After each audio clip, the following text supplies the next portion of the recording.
একটা কথা বলি, সফলতার কোনো শর্টকাট হয় না, সফলতার কোনো স্টেপ জাম্প হয় না। না, এই পৃথিবীতে কোনো সফলতাই একদিনে আসে না, কোনো সফলতাই এক সপ্তাহে আসে না, কোনো সফলতাই এক মাসে আসে না। তার পিছনে বছরের পর বছর কঠোর মেহনত লাগে। জীবনে সফল হওয়ার জন্যে মেহনতের কোনো বিকল্প হয় না। আর এই পৃথিবীতে যদি কোনো সফলতা মেহনত ছাড়াই এসে থাকে, যদি কোনো সফলতা খুবই দ্রুত এসে থাকে, তাহলে মনে রেখো সে সফলতা দীর্ঘস্থায়ী হওয়ার নয়। তুমি যে কোনো এক্সাম্পল নিতে পারো, যাদেরকে তুমি পছন্দ করো, দেখবে তাদের কেউই একদিনে সফল হয়নি। তাদের সফলতার যাত্রাটা অনেক বেশি কঠিন। তাহলে কিভাবে মনে করো যে তোমার ক্ষেত্রে যাত্রাটা সহজ হবে? মনে রেখো, তোমার সফলতার যাত্রা যত বেশি কঠিন হবে, তোমার সফলতা তত দীর্ঘস্থায়ী হবে। হ্যাঁ, তত দীর্ঘস্থায়ী হবে। তুমি কতটা বিশ্বাস করো জানি না, কিন্তু সফলতা পাওয়া যতটা কঠিন, সফলতা ধরে রাখা ঠিক ততটাই কঠিন। কিন্তু যাদের সফলতা দেরিতে আসে, যাদের সফলতা সময় নিয়ে আসে, যাদের সফলতা পেতে অনেক বেশি সময় লাগে, তাদের সফলতা ততটাই দীর্ঘস্থায়ী হয়ে থাকে। হ্যাঁ, ততটাই দীর্ঘস্থায়ী হয়ে থাকে। তাই কখনো হতাশ হও না, কখনো নিরাশ হও না, কখনো হাল ছেড়ো না। মনে রেখো, তোমার আজকের দিনগুলো যদি কঠিন হয়, তাহলে তোমার আগামী দিনগুলো অনেক বেশি সহজ হবে।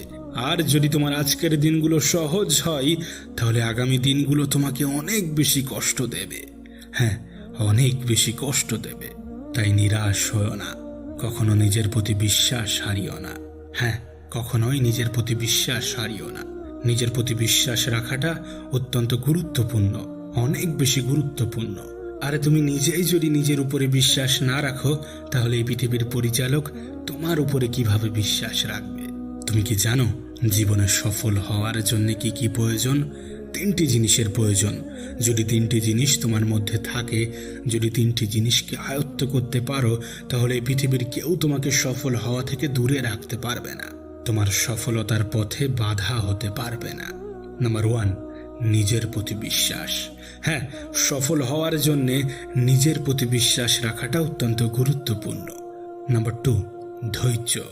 হ্যাঁ, জীবনে ধৈর্য ধরাটাও অত্যন্ত গুরুত্বপূর্ণ। মনে রেখো, সফলতার পথে তোমাকে অনেকগুলো বিফলতার সঙ্গে লড়াই করতে হবে, তোমাকে অনেকগুলো বিফলতার মুখোমুখি হতে হবে। আর সমস্ত কিছুর জন্য তোমার যেটার প্রয়োজন পড়বে সেটা হচ্ছে ধৈর্য। তাই ধৈর্য ধরাটা, ধৈর্য ধারণ করাটা অত্যন্ত গুরুত্বপূর্ণ। জীবনে সফল হওয়ার জন্যে ধৈর্যের ভূমিকা অনেক বেশি।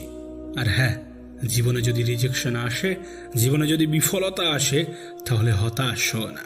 মনে রেখো, সফল ব্যক্তিদের গল্পের শেষে হয়তোবা সফলতা থাকে, কিন্তু তার আগে অনেকগুলো রিজেকশনও থাকে।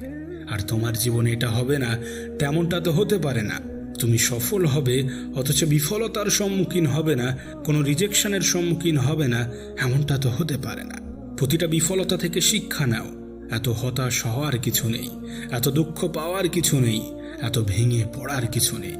না, এটা শুধু তোমার সাথে নয়, এ পৃথিবীর প্রত্যেকটা সফল ব্যক্তির শুরুর অধ্যায়গুলো খুলে দেখো। তুমি রিজেকশনই পাবে, তুমি বিফলতার গল্পই পাবে। হ্যাঁ, তুমি দুঃখ, কষ্ট, হতাশার গল্পই পাবে। তাই এটা নতুন কিছু নয়, এটা ভিন্ন কিছুই নয়। এমনটাই হয়ে আসছে, তোমার সাথেও হয়তোবা এমনটাই হবে। তবে হ্যাঁ, শেষটা তোমারই হবে, যদি তুমি বিশ্বাসী হও, যদি তুমি ধৈর্যশীল হও, যদি তুমি মেহনতি হও। হ্যাঁ, সফলতার জন্য আর যে জিনিসটার প্রয়োজন সেটা হচ্ছে মেহনত। মেহনতের কোনো বিকল্প হয় না, আর মেহনতের কোনো বিকল্প হবেও না। মনে রেখো, সফল হতে গেলে তোমার যুদ্ধটা তোমার সঙ্গে, তোমার যুদ্ধটা সময়ের সঙ্গে।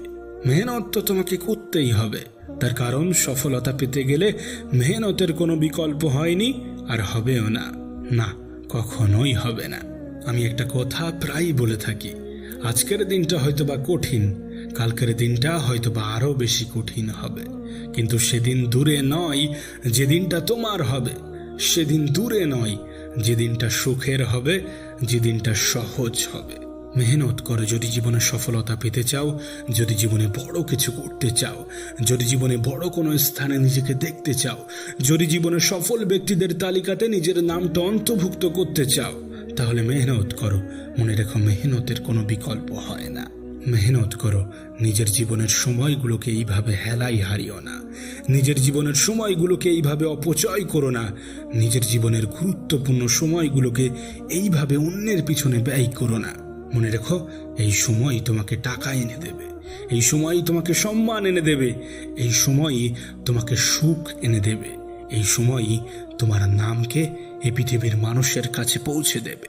আসলে সময় এটা এমন একটা জিনিস, তুমি আমি এর সাথে যেমনভাবে ব্যবহার করব, এও আমাদের সাথে ঠিক তেমনটাই ব্যবহার করবে। যদি আমরা সময়ের সঠিক জায়গায় ব্যবহার করি, তাহলে সময়ও আমাদেরকে সঠিক উপহার দেবে।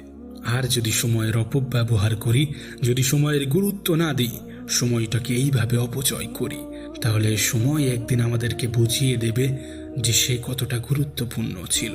না, এমনটা হতেই পারে যে সময়ের সঠিক ব্যবহার করতে গিয়ে তোমার বন্ধুর সংখ্যা কমে যাবে এবং শত্রুর সংখ্যা বৃদ্ধি পাবে। এমনটা হতেই পারে যে কিছু মানুষ তোমাকে এসে জিজ্ঞাসা করবে, কিরে অনেক দিন তো করছিস, কিছুই তো হলো না, কিরে অনেক কিছুই তো করলি, কিছুই তো পারলি না। এমনটা হতেই পারে। কিছু মানুষ হয়তোবা হিংসা করবে, কিছু মানুষ হয়তোবা সমালোচনা করবে, এমন কিছু মানুষ থাকবে যারা বলবে যে এর দ্বারা কিচ্ছু হবে না। কিন্তু তুমি যদি এদের কথায় গুরুত্ব না দাও, তুমি যদি এদের কথাগুলোকে কানে না নিয়ে নিজের কাজে লেগে থাকো, নিজের পিছনে সময় দাও, তাহলে এই মানুষগুলোই একটা সময় পরে তোমার জন্য হাততালি বাজাবে। এই মানুষগুলোই একটা সময় পরে তোমাকে বলবে যে না, আমরা জানতাম তুই পারবি, আমি জানতাম তোর দ্বারা সম্ভব, তোর মধ্যে একটা অন্য কিছু আছে, একটা অন্য রকম কিছু আছে। সুতরাং লোকে কি বললো, লোকে কি ভাবলো, তাতে কোনো যায় আসে না। এই পৃথিবীর বেশিরভাগ মানুষই স্রোতের পিছনে ছোটে। হ্যাঁ, স্রোতের পিছনে ছোটে। এই পৃথিবীতে কোনো সফলতাই একদিনে আসে না, কোনো সফলতাই এক সপ্তাহে আসে না, কোনো সফলতাই এক মাসে আসে না।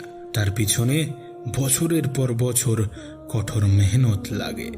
আজকের দিনটা হয়তোবা কঠিন, কালকের দিনটা হয়তোবা আরো বেশি কঠিন হবে, কিন্তু সেদিন দূরে নয় যেদিনটা তোমার হবে, সেদিন দূরে নয় যেদিনটা সুখের হবে, যেদিনটা সহজ হবে। শেষে তোমাকে একটা কথাই বলবো, যদি আগামী দিনগুলোকে সুন্দর করতে চাও, যদি আগামী দিনগুলোকে নিজের করতে চাও, তাহলে আজকের দিনগুলোতে নিজেকে ব্যস্ত রাখতে হবে। না, অন্য কারোর জন্য নয়, নিজের স্বপ্নগুলোকে বাস্তবায়নের জন্য। হ্যাঁ, এই পৃথিবীর কিছু মানুষকে ভুল প্রমাণ করার জন্য।